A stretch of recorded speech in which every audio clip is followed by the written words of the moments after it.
If you're trying to squeeze every bit of responsiveness out of your system, today's video might help. I've been testing a few tweaks in NVIDIA Profile Inspector that could help reduce input lag in some games.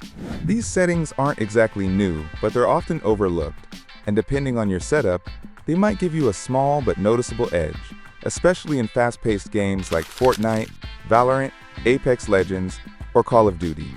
We'll go over how to unlock and access hidden NVIDIA settings, 4 key values that can affect input latency, how to apply them globally or just for specific games, what each setting actually does in simple terms, and the recommended limits to stay safe.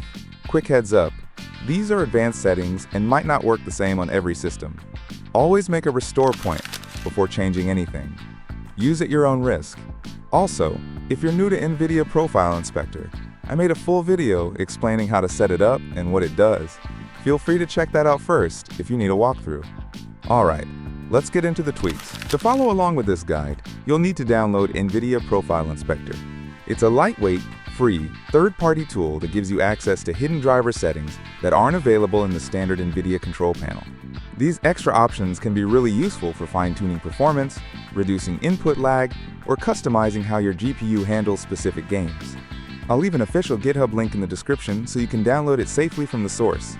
No sketchy sites, just a direct download from the developer's repository. Once you've downloaded the .zip file, go ahead and extract it to any folder you like. Inside, you'll find a file called NVIDIA Profile Inspector.exe.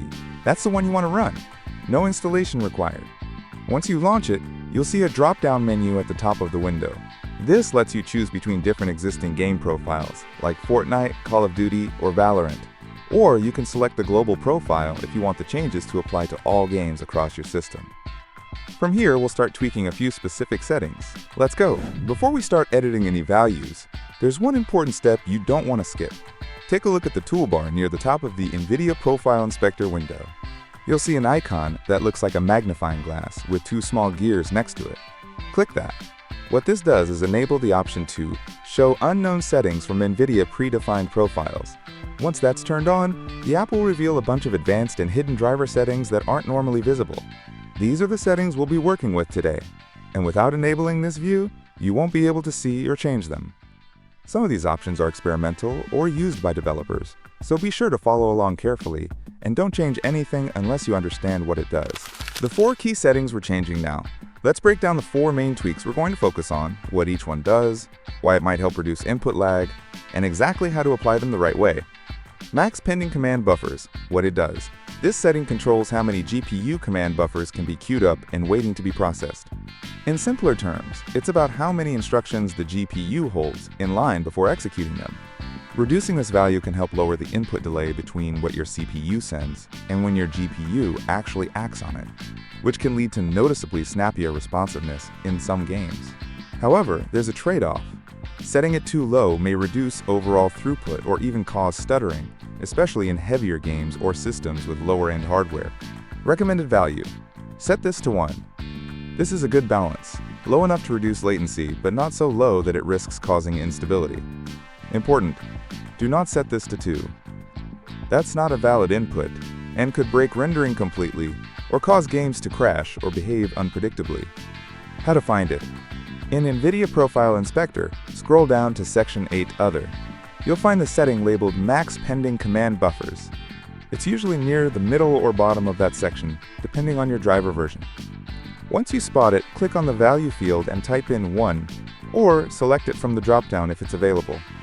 Let's move on to the next setting. MC Forced Host Staging Buffer Size, what it does.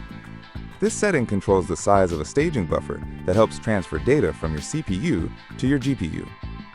Think of it like a temporary holding area that smooths out communication between the two.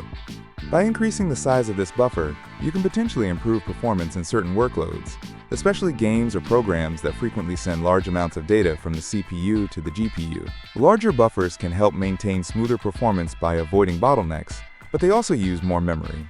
On modern systems, this usually isn't a big deal, but it's something to keep in mind if you're running low on system resources. Recommended value, set this to 2. This strikes a good balance between performance and stability.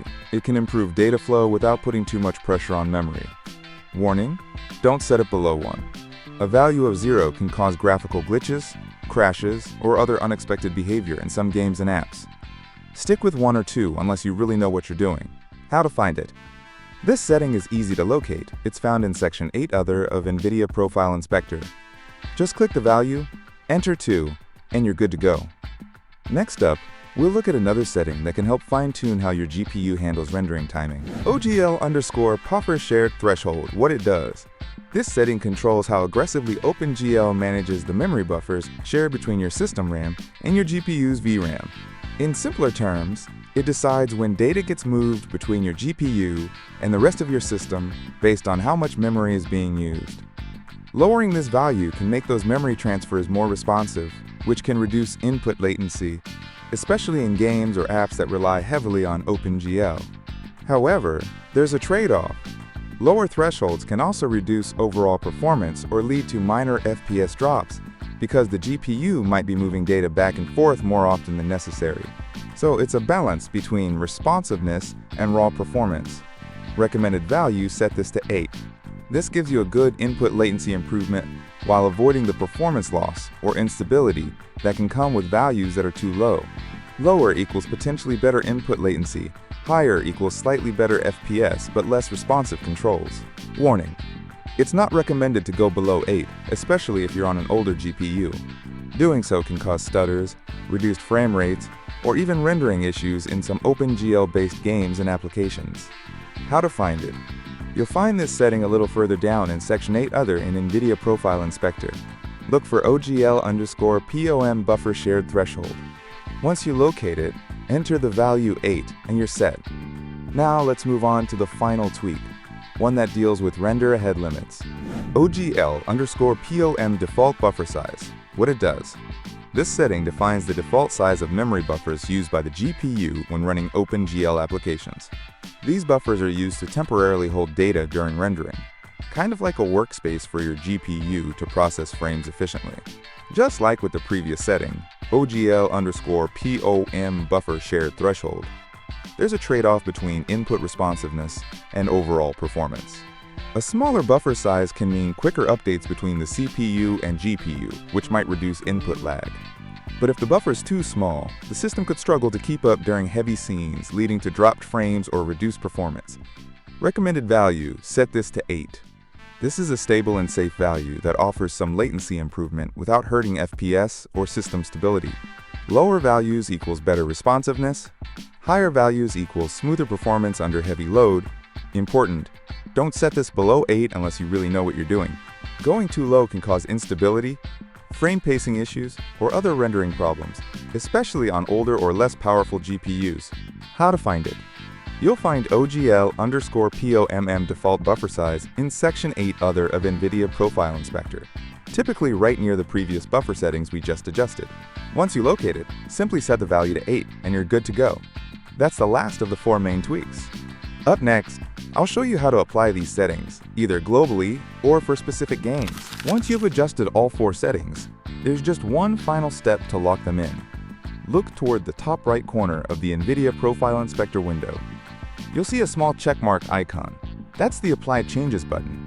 Go ahead and click it. Once you do that, your changes will be saved and will take effect immediately. If you were editing the global profile, these tweaks will now apply to all games and 3D applications across your system. Want to apply these tweaks to just one game instead? No problem. Here's how to do that.